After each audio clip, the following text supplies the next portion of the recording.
Hello, friends. Welcome back to part 3 of this, I guess, what's become a fucking series of my relationship and how we got to the dream engagement that I got to have on November 19th of this year with my dream man that just blows me out of the water every single day.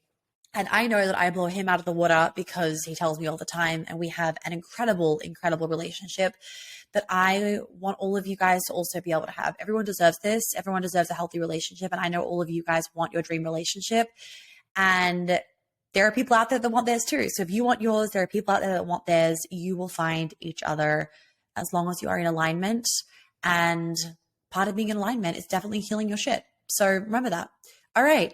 Part 3, final part for now. There'll be a part 4, I know, sometime in the future with the next topic of the next season that happens in our relationship. Or the next relationship update. The proposal. Okay, so I'm going to dive straight into it. So I gave you guys kind of a sneak peek at the end of last episode on part 2. So I thought we were going to this cabin. We booked this cabin months prior. We booked this cabin about, I don't know, a month or 2 months into our relationship. It's one of those Airbnb cabins where they sell out really far in advance. So you just book one for 10 months time and then you can cancel it, closer to the date if you want to. So he said to me, would you like to put this cabin together? And I remember at the time we were lying on my bed. I was like in bed all the day in New York. And I just thought to myself, wait, he thinks we're still going to be together at the end of November? Oh my God, yes. I was so excited. I was like, yes, book it. So we booked it. And so I thought we were going to this cabin. I was really excited, I will say. And of course, there was a part of my brain that was like, I wonder if he'll propose this weekend. And I was like, I'd be really happy if he proposed in this like kind of shitty cabin. Like, it's kind of cool. It's cute. You know what I mean? Quirky. Of course, him really knowing me was like, I'm not proposing in that cabin. She would want something way more luxurious and X, Y, and Z. I really would have been happy with the cabin because I'm one of those, I think it's my rising Gemini. It's like, I want really grand or like a dingy cabin and butt fuck nowhere kind of thing. In between doesn't work for me. It's like, give me it all or give me everything or give me nothing. So a few days, maybe like a week and a half prior to us going on this quote unquote cabin trip to Utah, I'd also never been to Utah. I told him that I was going to get my hair done or something next Friday. I just needed a haircut. And he was like, no, you can't go the next Friday or whatever it was. And I was like, why not? He's like, I'm taking you skiing. And I flipped my shit. I was screaming. I was so excited because it's really early in the season to go skiing. This is, and like talk about manifestation. For anyone that thinks manifestation is bullshit or is like a cult or something, it is absolutely not. And you should probably not listen to my story, like my podcast, if you think that, because I can tell you right now, it is not. It's also physics. Get this.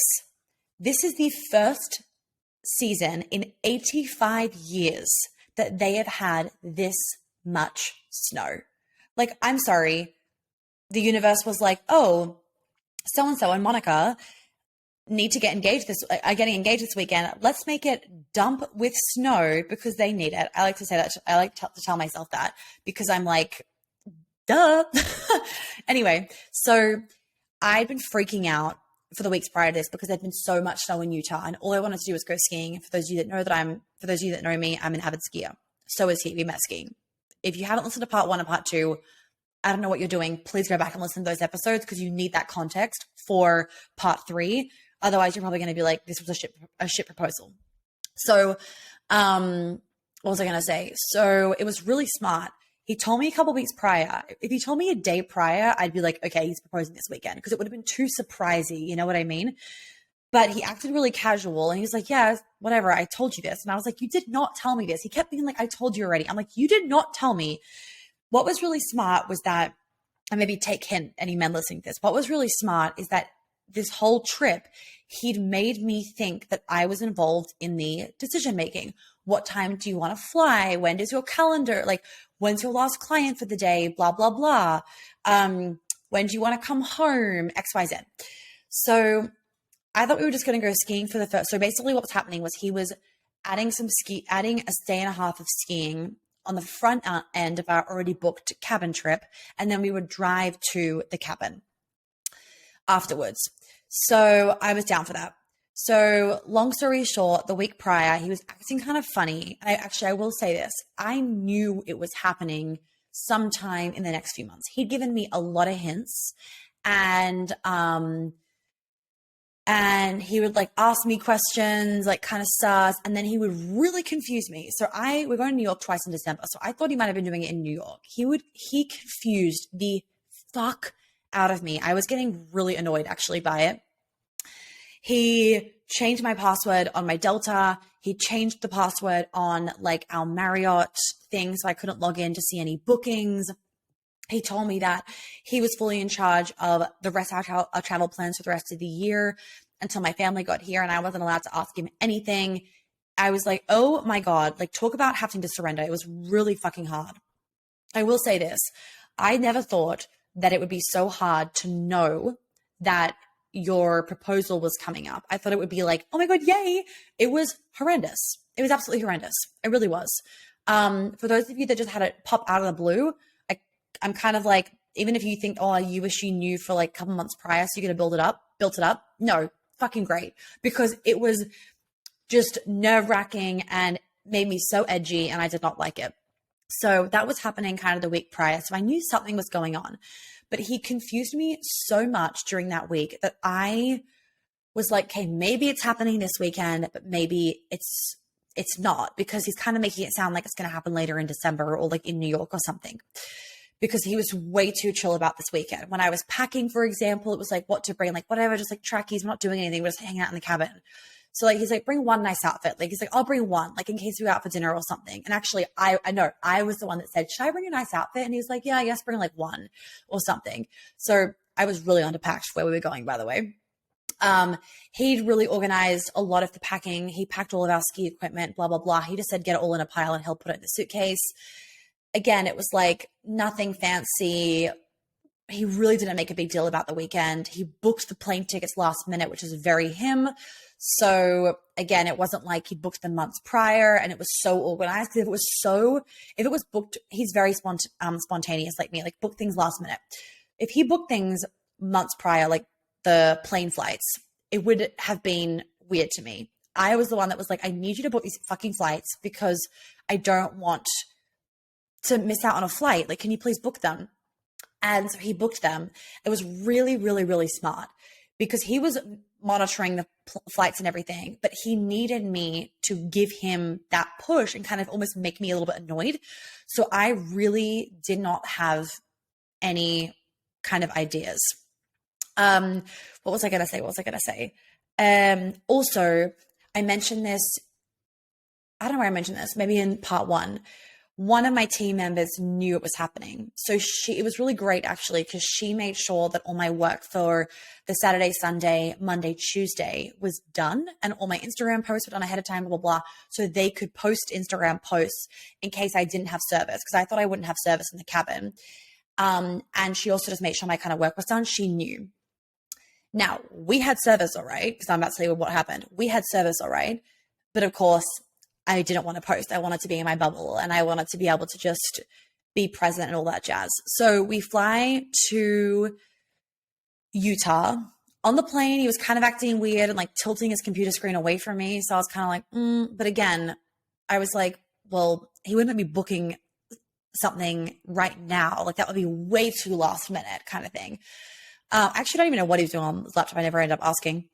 But I know I know he told me that it was something for the engagement, but I didn't know what exactly. Anyway, so we get to Utah and he always kind of gets the bags and then gets me to stay in the warmth and then goes and gets the rental car. Well, he pulls up in a huge white Range Rover. And I'm like, okay, what is happening this weekend? But again, I'm not wanting to get ahead of myself because I didn't also want to be let down if it didn't happen this weekend. I really wanted to be able to enjoy myself because I knew it was going to be a fun weekend no matter what. And he knows I love a Range Rover. So I also was like, he would have gotten a Range Rover if he saw one, regardless of whether he was proposing or not. I also want to say it's really easy to look back in hindsight right now and be like, oh, this. But in the moment, you don't really think about it. So we drove up to the mountain. Oh yeah, everything was planned. He was like, you have to run to Whole Foods. We're going to quickly get a few things. You only need to get stuff for cooking. It's like 2 nights of dinner, 2 days of breakfast. Then we're driving to the cabin. We ended up, whatever, I'll tell it in a little bit. So I get that. We drive up to the mountain. We get to this condo that he's booked in Alta. We were skiing in Alta in Utah. And Alta's not a town, so to get a condo is like really rare. There's literally like 2 condos there, but he somehow managed to get one of them. And I didn't ask where we were staying. I trusted him. I was really trying to not bug him too much because he said that he didn't want that for the next few months. And so I was honoring that and just trusting him. And also I didn't have work. So I was like, I don't really care where we stay. I'm just going to be off my phone and enjoying it anyway. So we get there. It was great. We ski. Okay, so it's the next morning. So we wake up the next morning. He wasn't acting sus. Everything was normal that morning. We get ready. We go skiing, blah, blah, blah. So we're skiing. We're on a chair. We're having a great fucking time. The snow was absolutely incredible. It's a bluebird day, which basically bluebird day just means it's blue sky. It's beautiful. The weather is fantastic. Not too cold. It's perfect. We're on a chairlift, Austin fucking chairlifts. And he says, do you want to like go for like a sunset walk or something this afternoon? Maybe we can get some content for you or something. And I was like, I went on this whole content thing. I was like, yes, oh my gosh, I need snow content, babe, because then I can get an audio that hasn't picked up too much for reels right now because it's early in like the winter season. I don't want to be too late to the game. That would be great for engagement. Well, like whatever, hilarious. So he's like, all right, we'll go on a sunset walk. We chill out for a bit more. We're skiing for the rest of the day. We get down to the bottom of the mountain around 3:30 and he's just dawdling. I'm freezing my tits off at this point, by the way. For some reason, I forgot to pack my electric boot warmers that like, it's like this remote that locks into the side of your boot that heats your boot up. I forgot to pack them. So I was freezing cold. And we're sitting by the fire, which is not warm, down the bottom. And he's like, oh, I want to buy an Alta shirt. I'm like, okay, whatever. And then he goes to like kind of walk to the store and then just turns around and come back. And I'm like, what are you doing? And he's on his phone. I'm like, and he's like, oh, I don't really feel like it anymore. I'm like, since when? What? You don't feel like it? What the hell? Okay, whatever. So we get our skis and we go back up to quickly just get dressed, get changed at the condo. He's like, keep your ski stuff on, just change your shoes. Let's just quickly go. Like, just be quick. Like, whatever. Let's just go. We're going to lose the sun. He timed the whole thing perfectly, so I couldn't dawdle too much because of the timing of the sunset. So he was on his phone quite a bit. Turns out he was texting the photographer because she was trying to figure out a better walk because the first walk that he wanted to go on was like knee-deep powder, so that wouldn't have worked. That's who he was texting. Anyway, so we quickly go back to the condo. I hope I'm not forgetting anything. I don't think so. We go back to the condo, and because we were shooting quote-unquote content, I just put a little bit of lipstick on and add some more curls to my hair and then just leave the house. I put my snowshoes on and then leave the house. And, oh, that's right. This is important. I was sitting down for a bit, tired as hell, from skiing, legs were sore. And he was like, babe, do you want to go for a walk or do you just want to like chill in the hot tub? And I kind of looked at him for a second because I was a bit, what? And he's like, actually, no, let's go for a walk. Let's go for a walk. Then I'm getting ready and he's in the bathroom and he calls out, oh, and his cousin's name, oh, cousin, whatever, says there's a track just near here. Let's just go to that one. His cousin lives in Utah. So because he said that, that was the game changer for me. Because he said that, I really thought it's not happening. He's just texted his cousin about where to walk. This is so last minute. It's not happening, which was the smartest thing. And he wasn't going to do that, but he did. Smartest thing he could have done. So I meet him in the car and he's packed the tripod so that we could get a few coupley reels if we needed to, if I wanted to, if it was vibey. We drive up to the side of this trail and I'm about to get out of the car and he says, shit, I forgot to pack the adapter for the tripod. The adapter just transfers from like a big camera to the iPhone.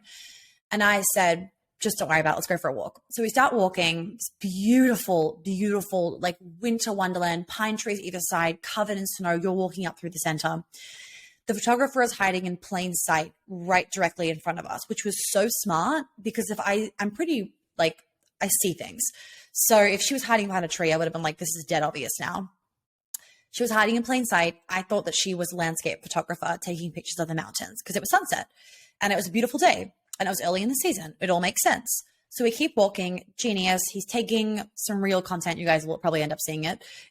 He's taking some real content of me as we're going up. It's beautiful. We're walking, just having a really nice time talking. And he just goes to text to check with his mom that the dogs are okay because his mom's looking after the dogs at our house because, you can't really travel with 4 dogs. Anyway, and he's a little bit behind me. He was texting the photographer to be like, okay, is that you? Like, you need to hurry up, get behind us. Anyway, so I'm a little bit in front of him and he grabs my hand from behind me and turns me around and he says, babe, there's something really important I need to tell you. And he does this sometimes, randomly in the kitchen or something around the house. He'll just grab me and be like, babe, I have to tell you something so important. I'm like, okay. He's like, I fucking love you. And he will say that to me and I'll say it to him as well. So I wasn't, again, I still at this point wasn't really thinking about anything. You know, I'm huffing and puffing up this walk because it's high altitude, freezing cold and going up a hill. So I really was like, we're about 20 minutes into this walk. This is a fucking walk. You know what I mean? He wasn't popping the question 3 minutes into it. So then he slowly starts to, and just for our own sake, I'm not going to say the rest of what he says. He starts to say all these beautiful things about me and about what I've brought into his life and our relationship and how dedicated he is. And then he slowly starts to get, and obviously at this point, I'm knowing what's about to happen and my smile is huge. And I'm like, oh my God, and I start to tear up. Then when he starts to slowly get down on one knee, I drop to the floor and I am hysterically crying, full on bawling. I didn't realize I was crying so much, but afterwards he said I was fully crying. He was like, what? He loved it. He loves when I cry. It's just like the vulnerability, authenticity. But he also was a bit like, hello, like stop crying. Anyway, I was bawling my eyes out on the floor as in on the ground. And he's on one knee asking to spend he said that he wants to spend the rest of his life with me and asked me to marry him. So I'm on the floor, hysterically crying, on the ground, hysterically crying. He opens the ring box, obviously, and I just see the most gorgeous ring I've ever seen in my life. It is so me. It is so us. It's this beautiful blend of him and me, and it represents the snow and the pine trees and skiing, and it's just like everything about it is perfect. The diamond looks like snow. It's just, you know, when like it's a sunny day and the snow is glistening, that's what it looks like when you look at this diamond. It's beautiful. And then I have emerald as well, like the pine trees, and I wanted emerald, he wanted diamonds. So he blended the two together. He designed the ring. It's custom and everything. And the photographer's camera froze, which happens in the cold, FYI. It's a risk that you take when you have photographers in the cold. I wasn't stressed about it. I didn't care at all. I was so in the moment. So we actually recreated the engagement and I cried the second time. He got to say even more of what he wanted to say because he was also tearing up the first time. And so he was kind of lost for words. There was tears welling up in his eyes, which I just loved seeing as well. And so he then proposed a second time and I said yes again, obviously. And then we got a bunch of amazing pictures and we had the best night. I cooked us a cozy dinner. We watched a terrible Christmas movie, the new like Christmas movie on Netflix with Lindsay Lohan, horrendous, but great because it's so bad. We had obviously incredible sex and just spent the whole night together, just being in the hot tub, looking at the ring, being like, oh my God, we're engaged. You're my fiance. I'm your fiance. He kept saying the word. I kept saying the word. We FaceTimed my family. They already knew my best friend already. One of my best friends already knew. My family already knew it was happening. His family knew it was happening. A few of his friends knew it was happening. So we FaceTimed a few people and we just had an incredible night. The next day we went skiing, but that night he told me that we're not going to the cabin. Instead, we are going to the Amman Hotel in Utah. And I'm just for one night. And I'm like, oh my effing God. You guys need to look up the Amman Hotel. It's ridiculous. So we went there for a night. We skied for a day, went there the next day. I mean, the words don't do this place justice. If you are in the behind the scenes bubble, there is a ton of videos and pictures that are in there. If you were on my email list, you would have seen a ton of videos and a ton of pictures on the email because you have to look at this place in pictures. We had the most incredible time at this place. We rested, we relaxed, we let it soak in. We came back from dinner one night and the whole room was covered in roses. There was a bubble bath drawn. I mean, the roses can look really tacky in hotel rooms sometimes. It looked so classy, so elegant. The food was absolutely incredible. The service was out of this world. We had the most beautiful 7-hour drive or 6-hour drive to the hotel from where we were. And it was the most incredible drive. It went by so quickly. We were talking. We listened to a bunch of podcast episodes, and we stopped by a bunch of the different rocks rock formations in Utah that I hadn't seen as well, and that he hadn't seen. He'd seen one of them that he wanted to show me, and then the others he hadn't seen. One of the others, like Horseshoe one, he hadn't seen before, so we went and saw them, and it was just the most incredible weekend of my life. We didn't want to leave it. We really didn't. So that's the proposal story. As you guys know, I kept it like kind of a secret, I guess, for about a week from social media, just to let us soak it in, for the respect of close friends and family on his side and my side, so that they all found out. It was Thanksgiving week as well, so we wanted everybody at his Thanksgiving to also know and see and blah, blah, blah. And a lot of them hadn't met me yet, so we wanted that to occur before Instagram took away the news from everybody. And I really wanted to just soak it in for us. I didn't want to get lost in the frenzy of all the external input coming in of the congratulations. I really wanted to let it sink in. So that's also why I know a lot of people, they'll do like a surprise engagement parties and spend time with friends and family like right after the proposal. I made that clear to him, so he knew that I didn't want that. That was the last thing that I wanted. I really wanted an intimate time, an intimate moment.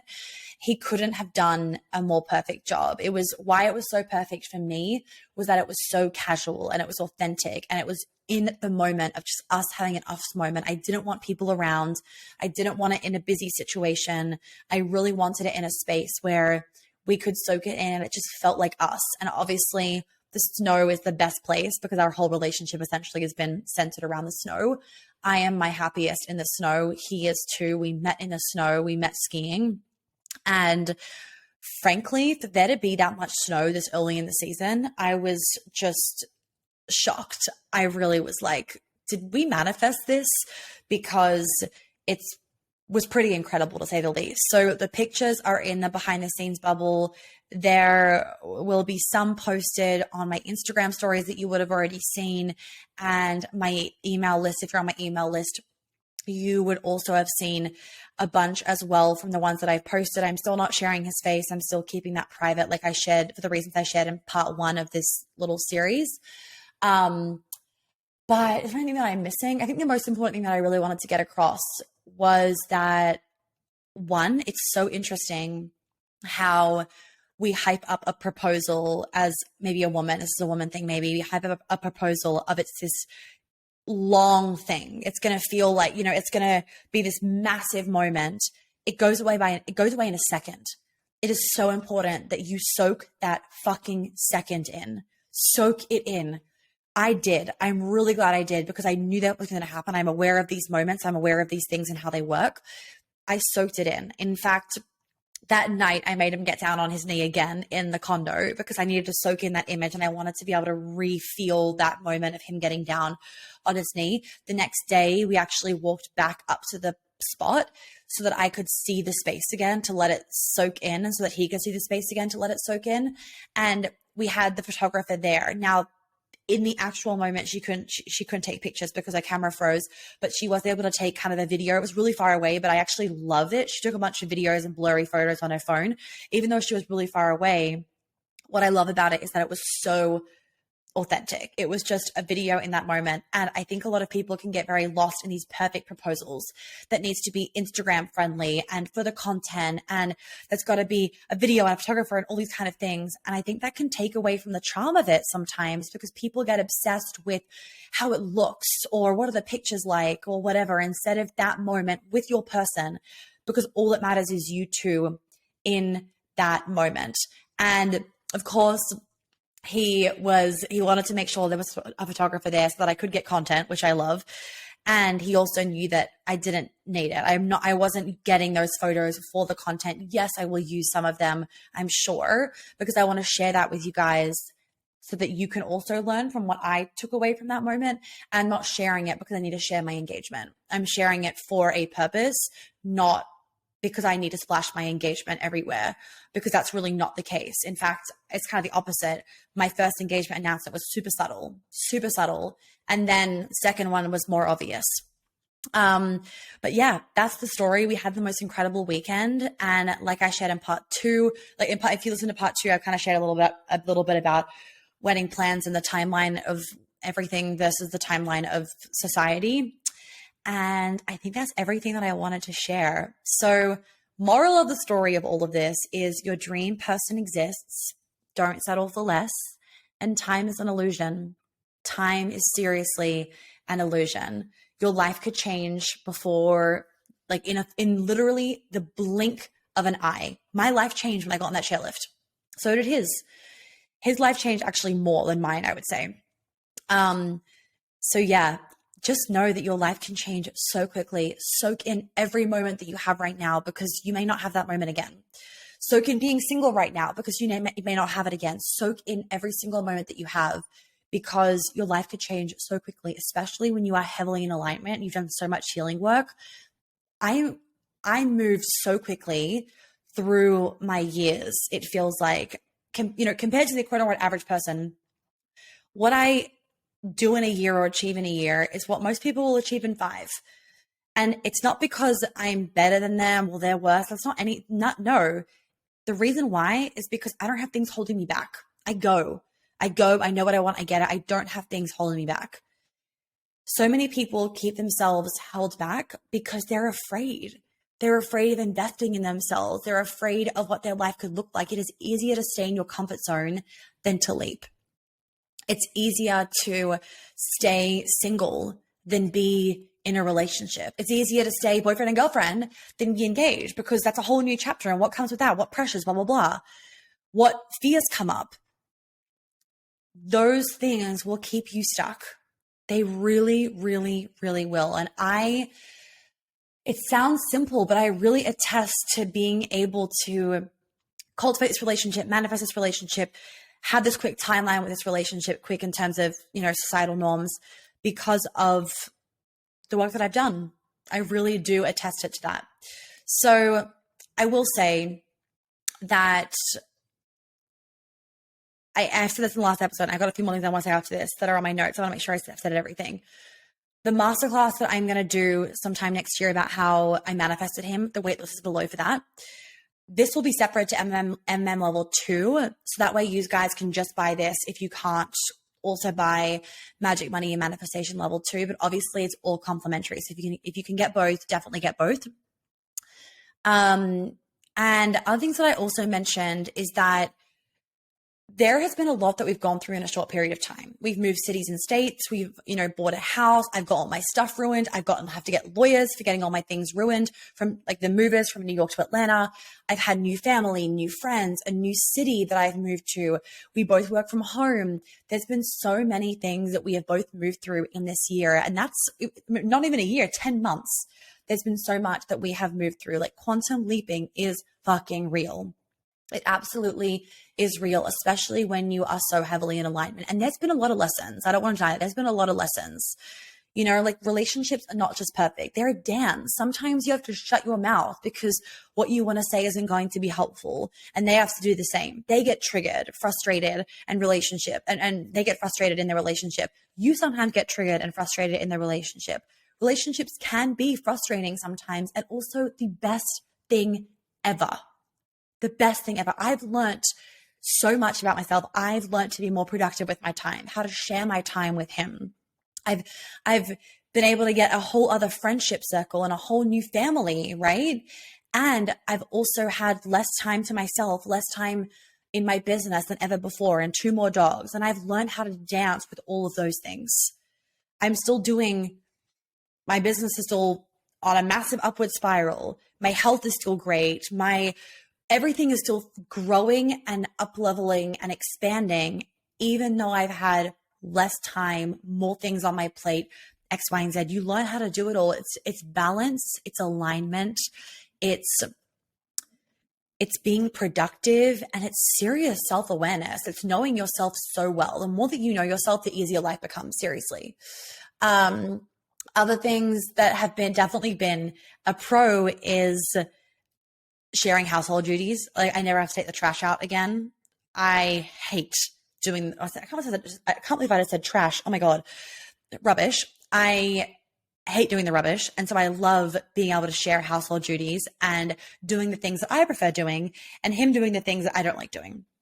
I love having, obviously, a man around. There's so many beautiful things about about relationships and about being with someone. I love that I get to travel with somebody else. And there's pros and cons to that, right? There's pros to traveling with someone else, and there's also pros to being alone when you're traveling. I love him organizing everything. He's great with organizing plans and trips and all that kind of stuff. I hate when we are both tired and get edgy. You know, that's a negative side of traveling. It's great traveling with him. And then the flip side is that when you're traveling by yourself, you're not getting edgy about somebody else that's right next to you because you're both tired. You're by yourself. So there's pros and cons to everything. And the pros weigh out the cons every single time.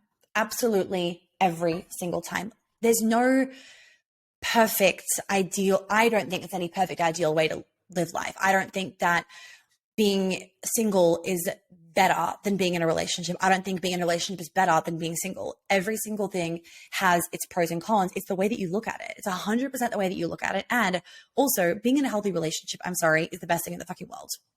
It really is. We as humans are made for connection. I loved being single. I absolutely love being single. And there is great pros to being single. And I think it's really important that everybody is single for a period of time in their life to figure themselves out and to know themselves. Know yourself. You will know yourself the best when you are single. And being in a healthy relationship is incredible. If you are in a relationship where you don't feel like you have freedom, that's not a healthy relationship. So this topic I could go on forever and ever and ever. But the last thing that I want to wrap up with is this is the most love that I have ever felt in my life. I said this before in one of the other parts of the series that very often we will actually be like, oh my God, this is so frustrating how much we love each other. We'll like fucking scream at each other because we love each other so much that it is overwhelming. It sidetracks us. It is fucking annoying sometimes how much we love each other. That is what I want for all of you. I seriously mean that. I want that for all of you. It is all consuming and it is fucking world rocking. Don't settle.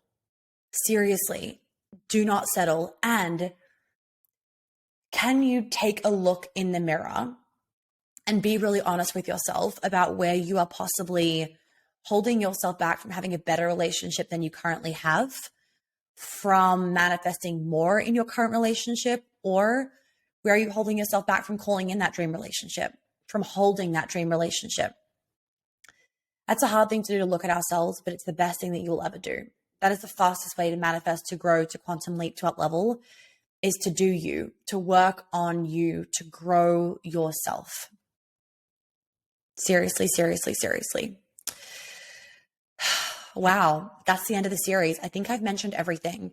I just really want to preface to you guys that over these 10 months of being together and now being engaged, we have gone through a lot of changes. It hasn't all been smooth sailing. Of course not. It's just no one's perfect. There's been moments, there's been tips. There's never been any moments of doubt. I will say that. There has, of course, been tips. There's been, there's been fights. There's been moments where I'm like, fuck, I wish I did not say that because I was tired and edgy, or he was tired and really edgy. And in all of that, there's been so much learning and so much love and so much gratitude for having this, and a lot of dedication to the relationship, devotion to the relationship, because I want it to work long term. I want this. It doesn't mean it's always easy. Of course not. Relationships aren't always easy. Relationships can be really hard. And knowing that you want a relationship, that you as a human thrive with relationships, because every human does, right? We live in a very lonely society these days. Very, very lonely. In fact, loneliness causes a lot of disease. Not joking with that one. Literally, if you Google how loneliness causes disease, PubMed, you'd find 1,000,001 things. So it is really important to remember and admit to ourselves that we do need relationships. It's easier to just run, but long-term it isn't, because that causes you more pain long-term because of the loneliness. So maybe you're going through a lot in your relationship. Maybe you're going through a lot of changes in your relationship and you're feeling like, oh my God, will this ever end? I get you. It absolutely will pass. And this is why I also created Embodiment of Dating VIP, because I'm there. Send me a voice message in our group chat or a text in our group chat or on our one-on-one, and I'll walk you through it all. I'll tell you the things to communicate, what to say. I will give you prompts that will help you to self-reflect, all those kind of things. There are so many resources that you guys can jump into for more on this topic, for help, support, for learning, for opportunities to be able to step into this situation for yourself. So if you're not sure what's best, just email support@monarchyhateshealth.com and I'll direct you to the best places. The things to start looking at is obviously one-on-one, Queen Alchemy, Be Love Another Mother, Embodying the Dating VIP. And then next year there will be a new program coming out called Her, which is for every single woman in any kind of leadership-y role. If you are a career woman, you have a career, you should join Her 100%, because there's going to be a whole module about balancing that, leadership component and being in that boss mode with also your relationship. So that's going to be really important for a lot of you. And then also there's going to be the masterclass on how I manifested my man. So bottom line is just make sure you're on my email list, because that's where you're going to get everything all the time. Instagram is unreliable. Email is not. We don't spam you. I'm sending out so many helpful emails every week. You will get more information and more juice from my emails than just my Instagram. So make sure you're following me on my Instagram stories. Of course, that's where you're going to get the most, real-time information. And emails are also where it's at. It's always been where it's at. It always will be where it's at. So if you want to join my email list, you can also click on the link below to do so. And I hope that you guys enjoyed this series. Make sure that you leave a written review if you haven't already. They're much appreciated. And I will see you guys in the next episode.